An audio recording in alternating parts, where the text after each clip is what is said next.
பரிசுத்த வேதாகமத்திலே புதிய ஏற்பாட்டில் மத்தேயு, மார்க்கு, லூக்கா, யோவான் இந்த புஸ்தகங்களிலே நூற்றுக்கு அதிபதியை பற்றி சொல்லப்பட்டிருக்கிறது. இயேசுவானவர் இந்த உலகத்திலே அவர் இருந்த பொழுது அநேக அற்புதங்கள், அதிசயங்கள், குஷ்டரோகிகளை சுகப்படுத்தினார், சப்பானிகளை நடக்க செய்தார், குருடர்களை பார்வையடைய செய்தார், இன்னும் அநேக அற்புதங்கள், அதிசயங்களை ஆண்டவர் செய்தார். இதை கேள்விப்பட்ட நூற்றுக்கு அதிபதி ஒரு பாட்டு இருக்கிறது. ஒரு வார்த்தை சொல்லும் கர்த்தாவே, இந்த வாழ்க்கையெல்லாம் செழிப்பாகுமே.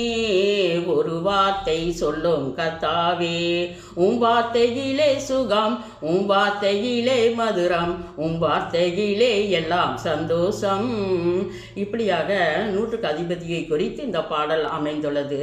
அவன் தன் வேலைக்காரன் சுகமடைய வேண்டும் என்று சொல்லி இயேசுவினிடத்திலே வருகிறான்.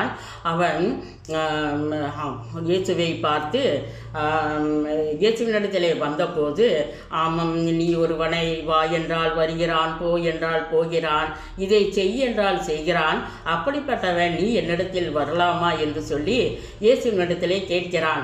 அவன் நூற்றுக்கு அதிபதி, நீங்கள் ஒரு வார்த்தை மட்டும் சொல்லும், என் வேலைக்காரன் பிழைப்பான் என்று சொல்லி விசுவாசத்தோடே இயேசுவினிடத்திலே கேட்கிறான். இயேசுவும் அவனுடைய விசுவாசத்தை பார்த்து இப்படிப்பட்டவனை குறித்து இயேசு கிறிஸ்து சாட்சியிடுகிறார்.